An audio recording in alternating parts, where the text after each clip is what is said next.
Assalamualaikum warahmatullahi wabarakatuh. Salam sejahtera bagi kita semua. Perkenalkan, saya perwakilan dari kelompok 1 dari Universitas Bina Niaga jurusan Manajemen semester 4. Saya akan mempresentasikan materi perkuliahan manajemen operasi, yaitu diagram Pareto. Analisis Pareto adalah teknik pengambilan keputusan yang digunakan untuk menemukan perubahan tindakan yang memberikan manfaat terbesar bagi pengambilan keputusan. Dalam analisis Pareto, aturan 80/20 diterapkan di mana 80% masalah muncul dari 20% proses. Diagram Pareto digunakan untuk mengidentifikasi sebab utama dari masalah dan membantu dalam pengendalian mutu dan peningkatan kualitas pekerjaan.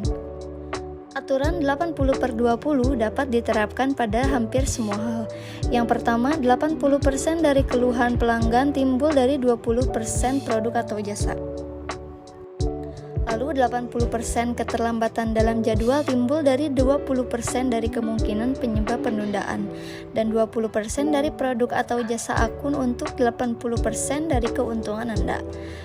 20% dari penjualan Anda force menghasilkan 80% dari pendapatan perusahaan Anda. 20% dari cacat sistem menyebabkan 80% dari masalah. Prinsip Pareto memiliki banyak aplikasi dalam kontrol kualitas. Ini adalah dasar bagi diagram Pareto, salah satu alat utama yang digunakan untuk kualitas kontrol total dan Six Sigma. Dalam memesan Pareto digunakan untuk membantu tindakan korektif dan membantu tim proyek mengambil tindakan untuk memperbaiki masalah yang menyebabkan jumlah terbesar cacat pertama. Adapun langkah-langkah dalam membuat diagram Pareto.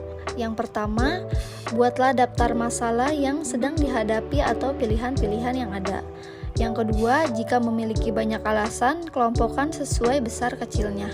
Yang ketiga, berikan skor yang tepat untuk masing-masing kelompok. Yang keempat, selesaikan kelompok yang mempunyai skor yang paling tinggi. Pareto analisis tidak hanya menggunakan masalah mana yang paling penting dan harus diselesaikan terlebih dahulu. Hal ini juga menunjukkan kepada kita mengenai berat ringannya suatu masalah. Penyusunan diagram Pareto meliputi 6 langkah, yaitu yang pertama, menentukan metode atau arti dari pengklasifikasian data, misalnya berdasarkan masalah, penyebab jenis ketidaksesuaian, dan sebagainya. Yang kedua, menentukan satuan yang digunakan untuk membuat urutan karakteristik tersebut, misalnya rupiah, frekuensi, unit, dan sebagainya. Yang ketiga, mengumpulkan data sesuai interval waktu yang telah ditentukan. Yang keempat, merangkum data dan membuat ranking kategori data tersebut dari yang terbesar hingga yang terkecil. Yang kelima, menghitung frekuensi kumulatif atau persentase kumulatif yang digunakan. Yang keenam, menggambar diagram batang, menunjukkan tingkat kepentingan relatif masing-masing masalah, mengidentifikasi beberapa hal yang penting untuk mendapatkan perhatian. Lalu ada pengumpulan dan pengelolaan data.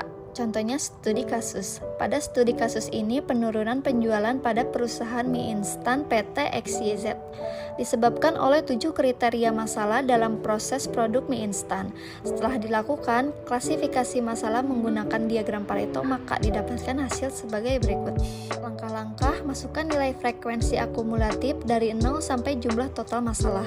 Lalu, tentukan masing-masing kriteria dengan mengisi tabel di bawah ini, A, B, dan seterusnya. Lalu membuat diagram garis untuk jumlah kumulatif. Diagram Pareto.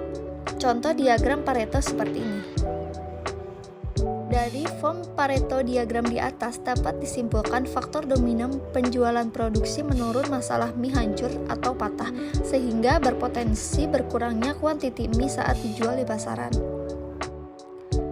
Kesimpulannya, diagram Pareto yang pertama, untuk mendapat klasifikasi masalah diperlukan beberapa tool analisa lainnya. Adapun bila masalah diselesaikan hanya menggunakan diagram Pareto tidak memungkinkan, karena Pareto hanya alat untuk mengklasifikasi atau mengetahui pola distribusi masalah. Yang kedua, dalam menggunakan diagram Pareto perlu dilakukan tool analisa lain untuk mengukur validitas nilai Pareto. Lalu saran diagram Pareto. Yang pertama, pemilihan diagram Pareto sebagai tool analisa sebaiknya disupport menggunakan tool statistical process control lainnya seperti histogram, scatter chart, and XR chart. Fishbone diagram FMEA. Sekalipun hal tersebut untuk mendapatkan akurasi penyelesaian masalah yang lebih terarah. 2. Untuk menguji kevaliditasan diagram Pareto perlu menggunakan tool analisa lainnya, karena diagram Pareto tidak akan terbentuk dengan sendirinya. Sekian untuk pengertian diagram Pareto. Mohon maaf atas kekurangannya. Terima kasih. Assalamualaikum warahmatullahi wabarakatuh.